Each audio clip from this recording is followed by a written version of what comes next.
ఇక్కడి నుంచి బయటపడడానికి ఏదో ఒకటి ఆలోచించాలి. నాన్నలాగా ఆలోచిస్తే ఎలా ఉంటుంది? శ్వాసను ఆపేస్తాను. ఇలా చూడండి, నాకు బాగా అర్థమయ్యింది నా మరణం ఖాయమైందని. కానీ ఏ మనిషి అయినా తన మనసులో ఉన్న చివరి కోరికను నెరవేర్చుకోకుండా మరణించాడంటే అతని ఆత్మ తిరుగుతూ ఉంటుందని విన్నాను. నా ఆఖరి కోరిక ఏమిటంటే ఒకే ఒక్కసారి నేను నా కుటుంబాన్ని కలవాలి. నన్ను వదిలిపెట్టండి, లేదంటే నేను భూతంగా మారి మిమ్మల్ని బెదిరిస్తూనే ఉంటాను.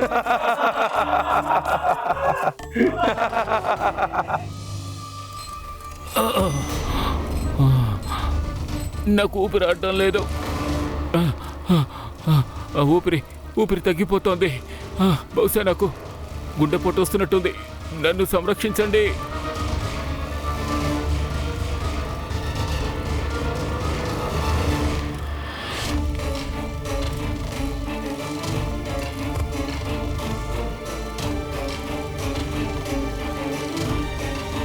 అరే, ఇతను ఊపిరి ఆగిపోయింది.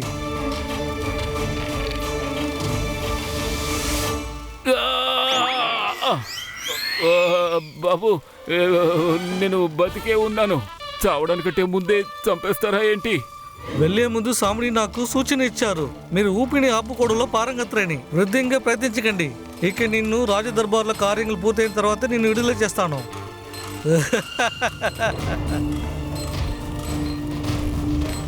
ఓరిని, నాన్న శ్వాస నాపే కళ గురించి కూడా వీరికి తెలిసిపోయింది. నేను పడ్డ కష్టమంతా వృధా అయ్యింది.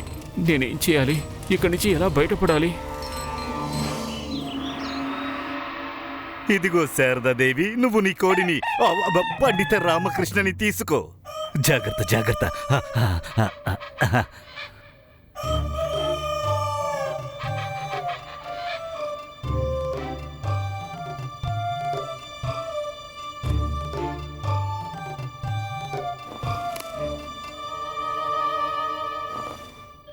కాళీమాత, ఏంటిలా జరిగింది? నా బిడ్డను ఆ దెయ్యము కోడిలా మార్చేసింది. ఇది పండిత రామకృష్ణ ఆఖరి గుర్తు, అందుకని దీనిని నేను పెట్టుకుంటాను. లేదు, నేనేమంటున్నానంటే, చూడండి చూడండి, నాకు ఎంతో బాధ కలుగుతోంది.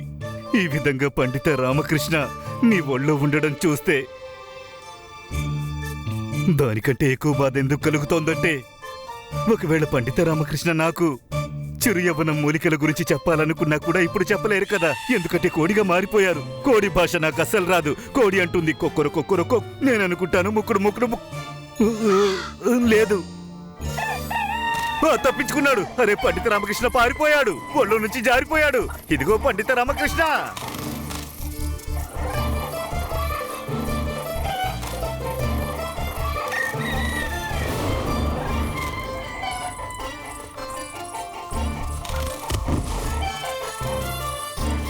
కాస్త ఆగండి పండిత రామకృష్ణ, ఆగండి. అరే, పరిగెడుతున్నాడు. ఇతను అస్సలు మారడు. మనిషి నుండి కోడిగా మారాడు, కానీ వేగం మాత్రం అలాగే ఉంది.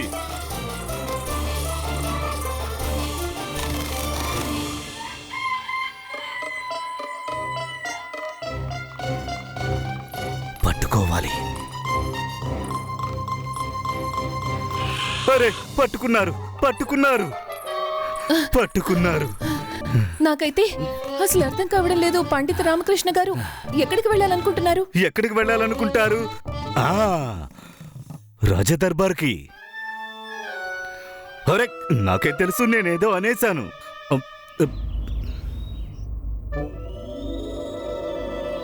నాకేమీ అర్థం కావడం లేదు.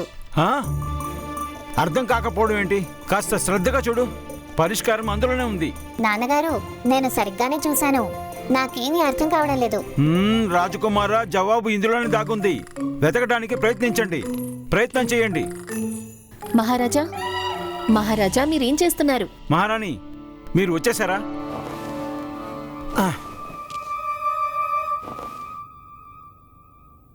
ప్రయత్నం. రాజకుమారి అడిగిన పొడుపు కథకు సమాధానం వెతికే ప్రయత్నం. నీళ్లతో నిండిన కుండ ఎంతో ఎత్తున ఉంది. మీరు ఆలోచించండి మహారాణి, ఆలోచించండి. జవాబు ఏమై ఉంటుంది? మహారాజా, మీకిదంతా చెయ్యాల్సిన అవసరం ఏమీ లేదు. అవసరం ఏముంది మహారాణి? నేను విజయనగరంకి రాజుని, నాకు జవాబు తెలుసుండాలి. నేను రాజకుమారుణ్ణి కదా, నాకు కూడా తెలియాల్సిందే. ఉత్తమం, అతి ఉత్తమం. ఆలోచించు. మహారాజా, ఇప్పటికే చాలా ఆలస్యమైంది. మనం రాజదర్బారుకి చేరుకోవాలి. అందుకే మీరివన్నీ వదిలేసి త్వరగా రాజదర్బారుకి పదండి. సభ మన కోసం ఎదురు చూస్తూ ఉంటుంది. రాజకుమారా, మీరు ఇక్కడే ఉండండి. మహారాణి, ఇక మనం బయలుదేరాలి. పదండి. మణిచార్యులు గారు, నాకు గనక అవకాశం వస్తే ఇవాళ ముసలి తదాచార్యుల్ని కాల్చి బూడిద చేసేవాణ్ణి. నువ్వు నా మనసులో మాటని చెప్పావు. మన ఇద్దరి జీవితాలకు అతను పెద్ద రావణుడు. మీరు ఎవరి బొమ్మను దహనం చేస్తున్నారు? ఈ బొమ్మ, ఈ దిష్టి బొమ్మ గురువు గారు, అంటే రాజా జాంబవతుడు ఉన్నాడు కదా, ఆయన దిష్టి బొమ్మే ఇది. సరిగ్గా చెప్పాడు గురుజీ. ఈ బొమ్మ మన విజయనగరానికి పెద్ద శత్రువు, అందుకే మేము దీన్ని కాల్ చేశాం. మణిచార్యులు గారు, గురువు గారు తన బొమ్మని చూసుకుంటున్నారు.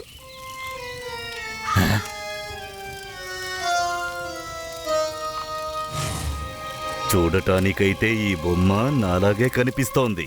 ఒకవేళ ఈ దుష్టులిద్దరూ నా బొమ్మను దహించడం లేదు కదా, వీళ్ళ సంగతి నేను తర్వాత చెప్తాను. ముందుగా నేను పొడుపు కథను పరిష్కరించాల్సి ఉంది. అప్పుడే రాజకుమారి నుండి బహుమానాన్ని తీసుకోగలను. అన్నట్టు నేను అనుకుంటున్నాను ఇవాల్టి నుండి మీ ఇద్దరిని తిట్టడము, కొట్టడము పూర్తిగా మానయ్యాలని. కానీ ఒక షరతు, రాజకుమారి నన్ను అడిగిన పొడుపు కథకు మీరు సమాధానాన్ని వెతికి నాకు చెప్పారంటే నేను మిమ్మల్ని ఎప్పటికీ తిట్టను. నిజంగా నిజంగా నిజమేనా? నిజంగా నిజమే. మేము ఇప్పుడే ఆలోచించండి.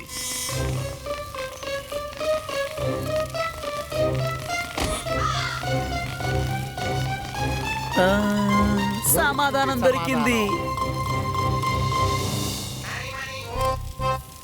జవాబు ఈ ముసలి ముద్దుకు చెప్పేద్దామా? నేనేమన్నా అంత మొద్దునా? నేనేమైనా అంత పెద్ద మూర్ఖుణ్ణా? సమాధానం చెప్తాను, కానీ రాజదర్బారులో. ఇక విజేతగా మారి పురస్కారాన్ని నేను గెలుచుకుంటాను. జవాబు తెలిసిందా? లేదు. అసలు మీరిద్దరూ దేనికి పనికిరాని వాళ్ళు, ఒట్టి వృధా మూర్ఖులారా. జాగ్రత్తగా వినండి. మీరిద్దరూ పొడుపు కథకు సమాధానం చెప్పలేదంటే మీకు ఎటువంటి శిక్షను విధిస్తానంటే దానిని జీవితంలో మర్చిపోలేరు. ఇవాళ మీకు రాజకుమారి ద్వారా శిక్షను వేయిస్తాను. రాజకుమారునితో చెప్పి ఈ ముసలాడిని నాకు సేవకుడిగా చేసుకుంటాను. గుడ్లప్పగించుకొని ఏంటలా చూస్తున్నారు? వెళ్ళండి ఇక్కడి నుంచి.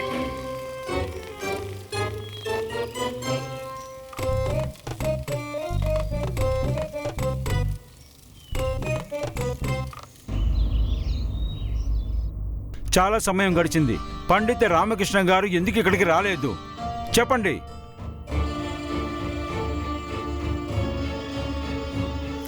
ఇక్కడికి ఎలా వస్తారు? నేను పండిత రామకృష్ణ గురించి నిజం మహారాజుకి చెప్పానా? వారు నా మాటలను అసలు నమ్ముతారో లేదో తెలియడం లేదు.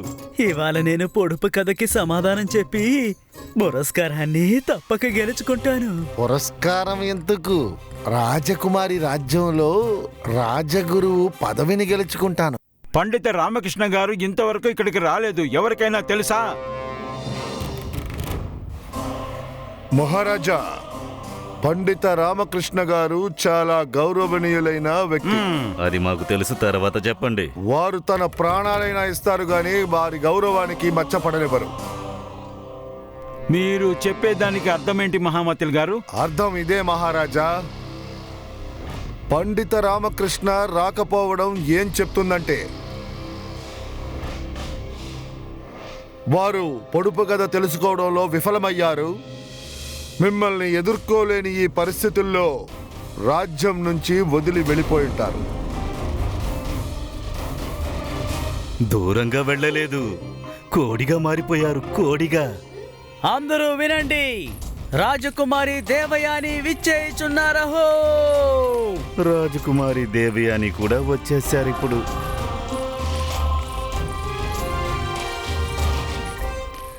తెలివైన వారు, అలాగే అందగత్తె కూడా.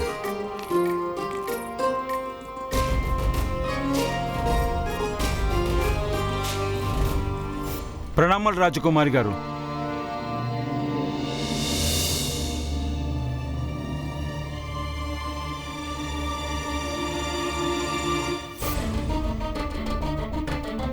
మహారాజు ఉన్నారు, మహారాణి ఉన్నారు, రాజగురువులున్నారు, మహామాత్యులున్నారు, అలాగే ఇక్కడ రాజదర్బార్లో అందరూ ఉన్నారు. హ్మ్, కానీ ఆ వ్యక్తి లేరు ఎవరి చేతుల్లో అయితే విజయనగర భవిష్యత్తు ఉందో. పండిత రామకృష్ణ ఎక్కడున్నారు?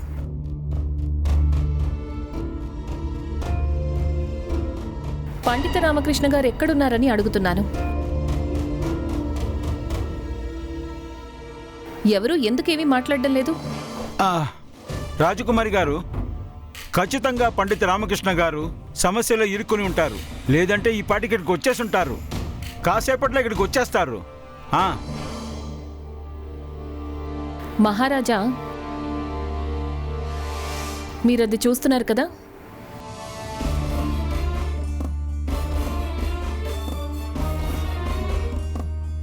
నెమ్మదిగా అది సమాప్తం వైపు వెళ్తూ ఉంది. సరిగ్గా అలాగే విజయనగర భవిష్యత్తు అంధకారంలోకి వెళ్తోంది.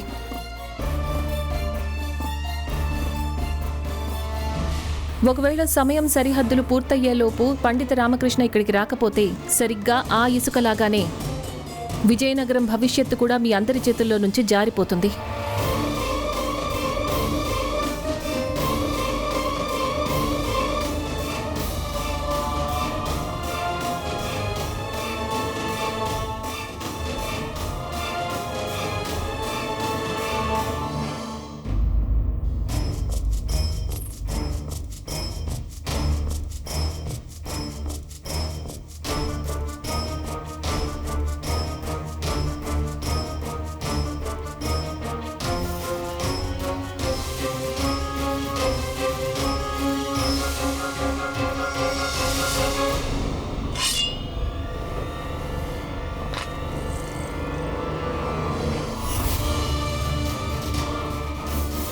కత్తితో ఏం చేస్తుంది?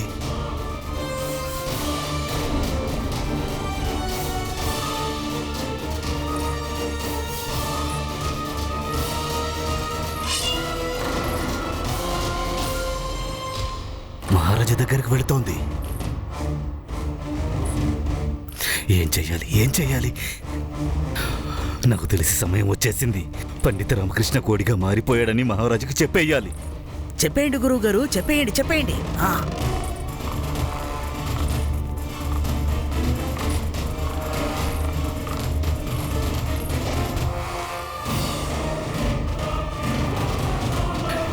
ఈమె ఏం చెయ్యబోతోంది?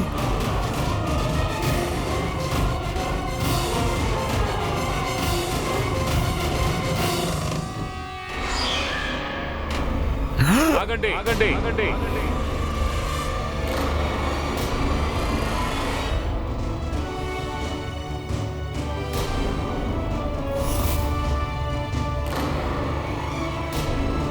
ఈ గొంతు బాగా తెలిసిన గొంతులాగా ఉందే. కోడిరామ ఇక్కడికి ఎలా? పండిత రామకృష్ణ గారికి, పండిత రామకృష్ణ గారికి, పండిత రామకృష్ణ గారికి, పండిత రామకృష్ణ గారికి. అసంభవం. అంత త్వరగా ఇక్కడికి ఎలా రాగలిగాడు?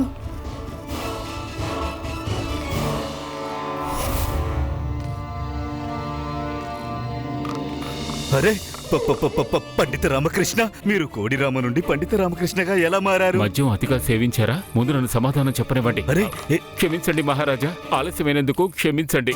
ఎప్పుడూ సమయానికి రావడం అనేది నాకు కష్టతరంగానే ఉంటోంది. పండిత రామకృష్ణ గారు, మీకు స్వాగతం. క్షమించండి రాకుమారి. జవాబు కావాలి. నా పొడుపు కథకు మీకు సమాధానం తెలిసిందా పండిత రామకృష్ణ గారు?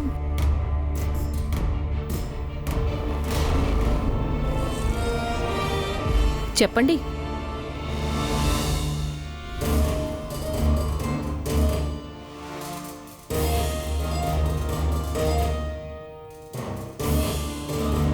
పండిత రామకృష్ణ గారు, రాజకుమారి అడిగిన పొడుపు కథకు జవాబు చెప్పండి. పండిత రామకృష్ణ గారు, జవాబు చెప్పండి. ఆజ్ఞ మహారాజా. రాజకుమారి పొడుపు కథకి సమాధానం ధృవతార.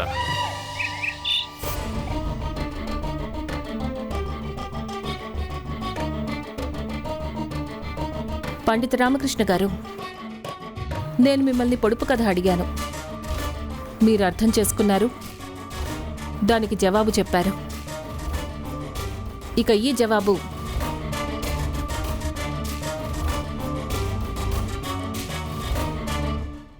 పూర్తిగా సరైనది.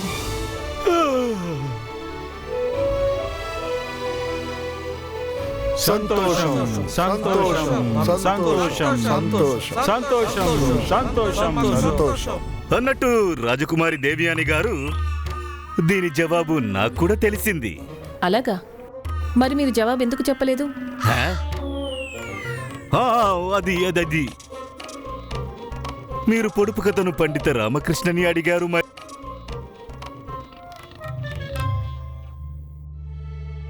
సరే, ఏం పర్వాలేదు. పండిత రామకృష్ణ గారు జవాబు చెప్పారు, మీరు దాన్ని వర్ణించండి. నా పొడుపు కథకు సమాధానం ధృవతార ఎందుకు అయ్యింది? అది కాదు గురువర్యా, చెప్పండి. దర్బార్లోని వారందరూ తమరి సమాధానం వినాలని ఉత్సుకతతో ఉన్నారు. త్వరగా చెప్పండి. చెప్పండి తాతాచార్యులు గారు, సమాధానం ఇవ్వండి, వర్ణించండి. ధృవతార ఏదైతే ఉందో ఆ పండిత రామకృష్ణ గారు సమాధానం చెప్పే అవకాశాన్ని మీకు ఇచ్చినప్పుడు నేనెలా చెప్పగలుగుతాను? మీరే చెప్పండి. పండిత రామకృష్ణ గారు, దీని గురించి మీరే వర్ణించండి. ఈ ఉత్తరంలో ఎందుకుంది? వర్ణించండి, నేను వినాలనుకుంటున్నాను. అవును పండిత రామకృష్ణ గారు, నేను కూడా మీ నోటి నుండే వినాలనుకుంటున్నాను. నా పొడుపు కథకు సమాధానం ధృవతార ఎలా అయ్యింది? అవశ్యం రాజకుమారి. తమరి పొడుపు కథలోని మొదటి పంక్తి పితృప్రేమ అభిలాషి. మనందరికీ తెలుసు, శ్రీమాన్ ధ్రువుడు తారగా మారడానికి ముందు ఒక మానవుడు.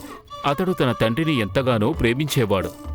రెండవ పంక్తి దూరదేశ నివాసి, అంటే అతడు దూరంగా ఆకాశంలో నివసిస్తాడు. ఇక మూడవ పంక్తి అమర్ ప్రతిక్ స్వయం, అంటే అతడు స్వయంగా అమరుడు. నాలుగవ పంక్తి దారి తప్పిన వారికి దారి చూపిస్తాడు, అంటే ధృవతారను చూస్తే మనకి దిక్కుల గురించి తెలుస్తుంది. ఎవరైనా ఎప్పుడైనా దారి తప్పిపోతే సులభంగా తెలుసుకుంటారు. ఇక పొడుపు కథలోని ఐదవ పంక్తి ఉత్తరంలోనే దీనికి ఉత్తరం ఉంది, అంటే ధృవతార ఎప్పుడూ ఉత్తరం దిశలోనే ఉంటుంది. అద్భుతం పండిత రామకృష్ణ, మీరు పొడుపు కథకు సమాధానం అయితే చెప్పారు, కానీ ఈ పొడుపు కథకు సమాధానం మీకు ఎలా తెలిసిందో చెప్పండి. ఎప్పుడైతే నేను ఉత్తర దిశలో ఉన్న ఆ ప్రదేశానికి వెళ్ళానో అప్పుడే నాకు అర్థమైంది, తండ్రి మీద ప్రేమ ఉన్న ఒక పుత్రుడు తండ్రిని వెతుక్కుంటూ అక్కడికి వెళ్ళాడు అని. నాకు కూడా అక్కడే సమాధానం దొరికింది. ధ్రువుడు కూడా తండ్రి ప్రేమ అభిలాషి. ఆ కథకు సంబంధించిన విషయాలన్నీ ధృవతారతో ముడిపడ్డాయి. తండ్రి ప్రేమకు అభిలాషి. ఒక పుత్రుడు తన తండ్రిని ఎంతగానో ప్రేమించేవాడు.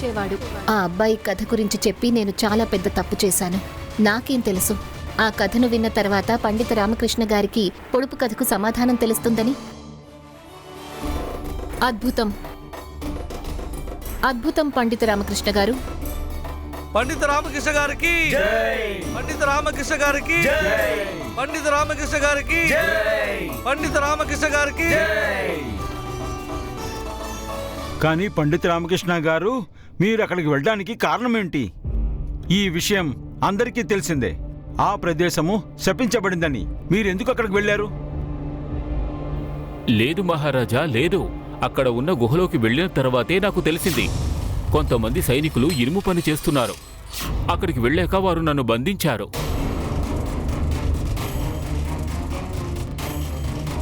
బంధించారా? మిమ్మల్ని బంధించారా? కానీ సైనికులు అక్కడేం చేస్తున్నారు? పండిత రామకృష్ణ గారు, మాకైతే అర్థమైపోయింది. ఈ విషయంలో మీరైతే ఏదో కట్టు కదా అల్లి చెప్తున్నారు అని కదా మణిచార్యులు గారు? సరిగ్గా చెప్పారు ధనిచార్యులు గారు. పండిత రామకృష్ణ గారు గుహలోనికి సైనికులు ఎలా వచ్చారు? ఏదేదో చెప్తూ ఉంటారు. మీరు మౌనంగా ఉండండి, నేను అదే అడుగుతున్నాను. మీరు మధ్యలో మాట్లాడాల్సిన అవసరమేముంది? మీరు కాస్త మౌనంగా ఉండండి. క్షమించండి మహారాజా. పండిత రామకృష్ణ గారు, మిమ్మల్ని వాళ్ళు ఎందుకు బంధించారు చెప్పండి మాకు. ఎందుకంటే నాకు ఆ గుహ గురించి రహస్యం తెలిసిపోయింది మహారాజా. పైగా వాళ్ళు అక్కడ ఆయుధాలు తయారు చేస్తూ ఉంటే చూశాను. ఆయుధాలా? అది కూడా గుహలోనా? పండిత రామకృష్ణ గారు, మాకు వివరంగా చెప్పండి. అసలు ఆ గుహలో ఇంకేమేమి జరుగుతున్నాయి? దీని అర్థం ఇతనికి అంతా తెలిసిపోయింది. ఇప్పుడేం చేయాలి?